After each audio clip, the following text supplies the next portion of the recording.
गुरु गोबिंद सिंह जी सिख धर्म के 10वें और अंतिम गुरु थे, जिनकी जयंती 22 दिसंबर 1666 को पटना साहिब, जो अब बिहार भारत में है, में हुई थी। उनके पिता गुरु तेग बहादुर जी सिखों के 9वें गुरु थे, जो हिंदू धर्म की रक्षा के लिए मुगल सम्राट औरंगजेब के अत्याचारों के खिलाफ शहीद हो गए थे। गुरु गोबिंद सिंह जी का जीवन और शिक्षाएं सिख धर्म पर गहरा प्रभाव छोड़ने वाली हैं, जिन्होंने धर्म और समाज में सशक्त बदलाव लाया। गुरु गोबिंद सिंह जी का जन्म गोविंद राय के रूप में हुआ था। उनके पिता गुरु तेग बहादुर जी और माता गुजरी जी के पुत्र थे। वे बचपन से ही अत्यधिक प्रतिभाशाली थे और उनकी शिक्षा दीक्षा विभिन्न विद्याओं में हुई, जिसमें साहित्य, संगीत, घुड़सवारी, शस्त्र विद्या और युद्ध कला शामिल थी।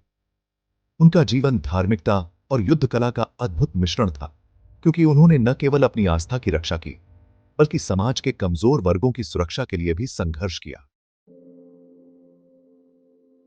गुरु गोबिंद सिंह जी ने 9 वर्ष की आयु में अपने पिता गुरु तेग बहादुर जी के शहीद होने के बाद गुरु पद को ग्रहण किया। अपनी कम आयु के बावजूद उन्होंने अद्वितीय नेतृत्व क्षमता और साहस का परिचय दिया। गुरु तेग बहादुर जी की शहादत ने गुरु गोबिंद सिंह जी को धार्मिक स्वतंत्रता की रक्षा करने और अन्याय के खिलाफ संघर्ष करने के लिए प्रेरित किया। खालसा पंथ की स्थापना 1699। गुरु गोबिंद सिंह जी का सबसे बड़ा योगदान खालसा पंथ की स्थापना है, जो 13 अप्रैल 1699 को आनंदपुर साहिब में हुआ। उन्होंने सिखों को अमृत लेने के लिए बुलाया और खालसा पंथ की नींव रखी। खालसा को एक सशक्त और समर्पित समुदाय बनाने का उद्देश्य था, जो धर्म, न्याय और समानता के सिद्धांतों पर आधारित हो। यह समुदाय न केवल धार्मिक बल्कि सामाजिक और राजनीतिक दृष्टि से भी सशक्त था। खालसा पंथ की स्थापना 1799। गुरु गोबिंद सिंह जी का सबसे बड़ा योगदान खालसा पंथ की स्थापना है, जो 13 अप्रैल 1799 को आनंदपुर साहिब में हुआ। उन्होंने सिखों को अमृत लेने के लिए बुलाया और खालसा पंथ की नींव रखी। खालसा को एक सशक्त और समर्पित समुदाय बनाने का उद्देश्य था, जो धर्म, न्याय और समानता के सिद्धांतों पर आधारित हो।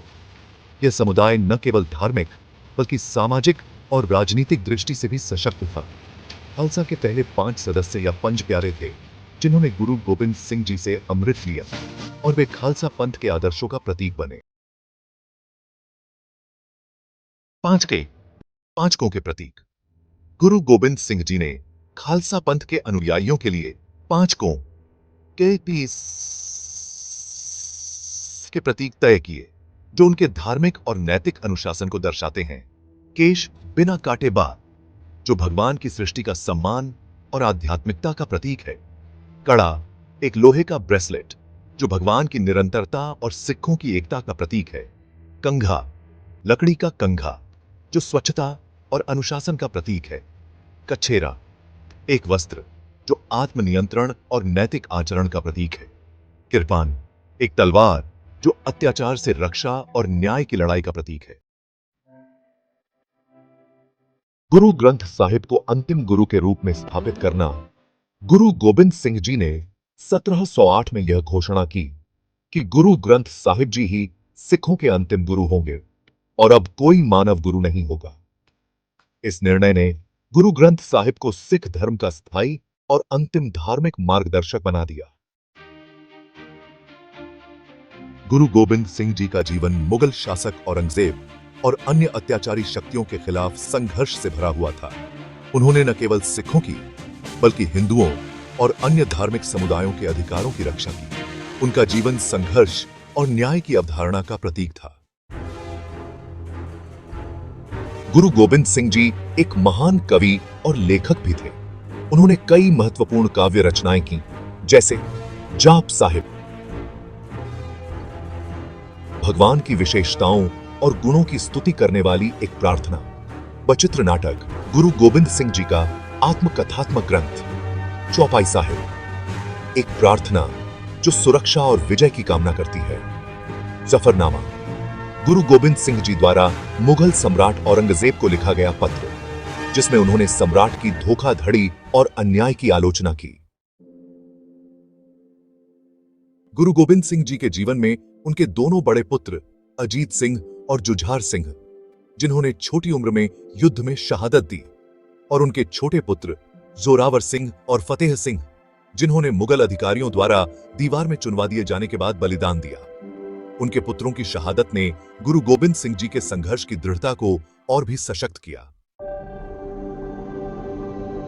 गुरु गोबिंद सिंह जी ने भगवान के एक होने की शिक्षा दी और मूर्ति पूजा और अंधविश्वास का विरोध किया। उन्होंने जातिवाद, भेदभाव और समाज में असमानता का विरोध किया। उन्होंने सभी मनुष्यों को समान माना, चाहे वह किसी भी जाति, धर्म या लिंग के हों। गुरु गोबिंद सिंह जी ने सिखों को सेवा के लिए प्रेरित किया और समाज की भलाई के लिए काम करने की शिक्षा दी। गुरु गोबिंद सिंह जी ने अपने अंतिम वर्षों में नांदेड़ साहिब, अब महाराष्ट्र में बिताए। वहां उन्होंने सिख समुदाय को अपनी शिक्षाएं दी और गुरु ग्रंथ साहिब को स्थायी गुरु के रूप में स्वीकार किया।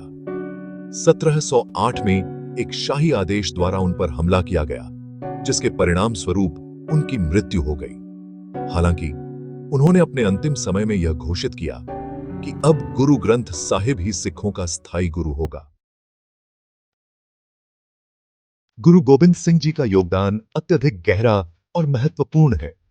उन्होंने सिख धर्म को एक स्थायी दिशा दी, खालसा पंथ को सशक्त किया और धर्म की रक्षा के लिए संघर्ष किया। उनकी शिक्षाएं आज भी संसार भर में प्रेरणा का स्रोत बनी हुई हैं, जो साहस, समानता, न्याय और ईश्वर की एकता की बातें करती हैं। गुरु गोबिंद सिंह जी की यह अद्वितीय विरासत आज भी सिखों को प्रेरित करती है, और उनके सिद्धांत और दृष्टिकोण आज भी हमारे समाज में अत्याचार और असमानता के खिलाफ संघर्ष में महत्वपूर्ण हैं।